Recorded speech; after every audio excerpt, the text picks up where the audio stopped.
صحابہ اور اہل بیت تو آپس میں بڑے محبت اور ایک دوسرے کا ادب کیا کرتے تھے. جب مال غنیمت تقسیم ہو رہا تھا حضرت عمر رضی اللہ تعالیٰ عنہ وظیفہ دینے لگے. حضرت عمر کی محبت دیکھیں اہل بیت کے ساتھ. لوگ تو کہتے ہیں کہ صحابہ اہل بیت سے محبت نہیں کرتے تھے, لیکن صحابہ نے ہی ہمیں اہل بیت سے محبت کرنا بھی سکھائی ہے اور ان کا ادب کرنا بھی سکھایا ہے. تو حضرت عمر رضی اللہ تعالیٰ عنہ کی محبت دیکھیں کہ حضرت امام حسن جب وظیفہ لینے کے لیے آگے بڑھے تو حضرت عمر رضی اللہ تعالیٰ ارشاد فرماتے ہیں کہ مرحبا مرحبا, بڑے خوش ہوئے, بڑے ہی خوش ہوئے کہ کون آیا, نواسہ رسول آ گئے ہیں, میرے آقا کی آنکھوں کی ٹھنڈک آ گئے ہیں. تو فرماتے ہیں کہ آئیں آپ حسن, آگے آئیں. تو فرمایا کہ امام حسن کو 1000 درہم وظیفہ دے دو. حضرت امام حسن نے 1000 درہم وظیفہ لیا اور چلے گئے. اتنے میں حضرت امام حسین رضی اللہ تعالیٰ عنہ آئے, آپ بھی آگے بڑھے. حضرت عمر نے بڑے اچھے انداز, محبت بھرے انداز میں مرحبا کہا اور پھر فرمایا کہ ان کو بھی 1000 درہم وظیفہ دے دو. تو اتنے میں جب حضرت امام حسین اپنا وظیفہ لے کے چلے تو حضرت عبداللہ بن عمر, حضرت عمر کے اپنے بیٹے آ گئے اور کہتے ہیں کہ یا امیر المومنین مجھے میرا وظیفہ عنایت فرما دیں. تو حضرت عمر رضی اللہ تعالیٰ نے حکم ارشاد فرمایا 500 درہم ان کو وظیفہ دے دو. تو حضرت عبداللہ بن عمر کہتے ہیں کہ یا امیر المومنین میں حسن اور حسین سے زیادہ جنگوں میں حاضر ہوں, میں حضور صلی اللہ علیہ وسلم کے ساتھ جاتا رہا ہوں. حسن حسین چھوٹے تھے اور میں جنگ میں حاضر ہوتا تھا اور ان کو 1000 درہم وظیفہ دیا گیا ہے اور مجھے 500 درہم دیا گیا ہے. تو حضرت عمر سے جب یہ سوال کیا تو حضرت عمر کہتے ہیں ہاں نا, ان کو دیا ہے میں نے وظیفہ, تمہارا اور ان کا کیا مقابلہ. تو حضرت عبداللہ بن عمر رضی اللہ تعالیٰ حیران ہو گئے, کہنے لگے کہ کیوں, کیا وجہ ہے. تو فرمایا تمہارا اور ان کا کوئی مقابلہ نہیں ہے, لے کے آؤ ان کے نانا جیسا نانا لے کے آؤ, ان کی ماں جیسی ماں لے کے آؤ اور ان کے والد جیسے والد لے کے آؤ, ان کی دادی جیسی دادی لے کے آؤ, ان کے ماموں جیسے ماموں لے کے آؤ اور ان کی خالہ جیسی خالہ لے کے آؤ, تمہارا اور ان کا کوئی مقابلہ نہیں ہے. تو پھر حضرت عمر رضی اللہ تعالیٰ کی یہ محبت اور عقیدت تھی اہل بیت کے ساتھ. آپ امام حسن حسین سے اس وجہ سے پیار کرتے تھے کہ وہ حضور کی اولاد ہے, وہ حضور کی آل ہے, اس وجہ سے پیار کرتے تھے کہ وہ حضور کی آل ہے. حضور کی آل کا ادب تو صحابہ نے خود سکھایا, عمر فاروق رضی اللہ تعالیٰ عنہ نے سکھایا, اور جاننے جاننا محبوب کائنات صلی اللہ تعالی وسلم کی تو کیا ہی بات ہے. آپ نے جب حکم ارشاد فرما دیا کہ یہ میرے اہل بیت ہیں, اے اللہ یہ میرے اہل بیت ہیں, میں ان سے محبت کرتا ہوں اور تو بھی ان سے محبت فرما, اور جو ان سے محبت کرے تو اس سے بھی محبت فرما. تو پھر ہمیں چاہیے کہ ہم بھی اہل بیت سے ٹوٹ کے محبت کریں, جس طرح حضور صلی اللہ علیہ وسلم محبت کرتے تھے. ہم اس طرح نہیں کر سکتے, لیکن اپنی عقیدت اپنے رتبے کے لحاظ سے ہمیں محبت کرنی چاہیے. اور ایسا نہیں ہونا چاہیے, کبھی بھی ایسا نہیں ہونا چاہیے کہ صحابہ کی محبت اپنے دل میں رکھیں اور اہل بیت کے بارے میں برا سوچنا شروع کر دیں, یا ایسا بھی نہ ہو کہ صحابہ کی محبت نہ ہو اور اہل بیت کی محبت ہو اور صحابہ کے بارے میں ہم بکواس کرنا شروع کر دیں. ایک بچہ آ گیا ایک عالم دین کے پاس اور آ کے کہتا ہے کہ عائشہ کے بارے میں آپ کا کیا خیال ہے. حضرت عائشہ حضور صلی اللہ علیہ وسلم کی اہل بیت میں سے نہیں ہے, حضرت عائشہ بھی اہل بیت میں سے ہیں. تو حضرت عائشہ کہتا ہے کہ عائشہ کے بارے میں کیا خیال ہے. تو وہ عالم دین کہنے لگے کہ میرے پاؤں کے نیچے سے زمین نکل گئی.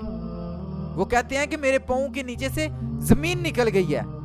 اتنا بدتمیز, اتنا بد عقیدہ شخص, اس کو پتہ نہیں ہے کہ ان کو ام المومنین رضی اللہ تعالیٰ عنہ کہا جاتا ہے. اس کو پتہ نہیں ہے کہ یہ صدیقہ کائنات ہیں جس کی سچائی کی گواہی اللہ تعالیٰ نے قرآن مجید میں اتاری ہے. اور یہ نہیں کہ صرف یہ صدیقہ کائنات ہیں, فرمایا یہ حضور صلی اللہ علیہ وسلم کی گھر والی ہیں, تمام مومنین کی ماں ہے. تو تمام مومنین کی ماں ہو اور اس کا نام ایسے لیا جاتا ہے. ہم تو اپنے بچوں کو یہی سکھاتے ہیں, اہل بیت کی نوکری کرتی ہیں, صحابہ کا گدھا بننا ہے. ہم صحابہ کے بھی نوکر ہیں اور اہل بیت کے بھی نوکر ہیں. بات یاد رکھیں, صحابہ حضور کے در والے ہیں, دوست ہیں, دربار پہ حاضر آنے والے, حضور کی بارگاہ میں حاضر آنے والے, حضور کی نوکریاں کرنے والے, حضور کی ڈیوٹی دینے والے صحابہ تھے. تو اہل بیت حضور کے گھر والے ہیں, صحابہ حضور کے در والے ہیں. ہم اہل بیت سے بھی محبت کرتے ہیں اور صحابہ سے بھی محبت کرتے ہیں. اہل بیت کو بھی ہم سلام کرتے ہیں اور صحابہ کو بھی ہم سلام کرتے ہیں جنہوں نے حضور صلی اللہ علیہ وسلم کا ہر لحاظ سے ہر جگہ پہ ساتھ دیا. تو ہم بے وفائی نہیں کریں گے, نہ اہل بیت کا بغض اپنے سینے میں پالیں گے اور نہ صحابہ کا بغض اپنے سینے میں پالیں گے. تیسری بات کی کہ اطاعت کرنا, وہ جو حکم دیں گے ہم مانیں گے. اگر امام حسین رضی اللہ تعالیٰ نے یزید کی بیعت نہیں کی تو وجہ کیا تھی؟ پتہ ہے وجہ کیا تھی؟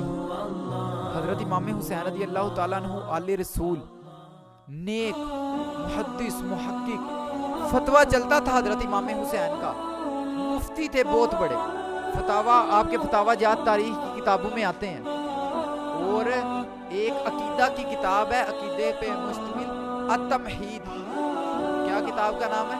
التمہید.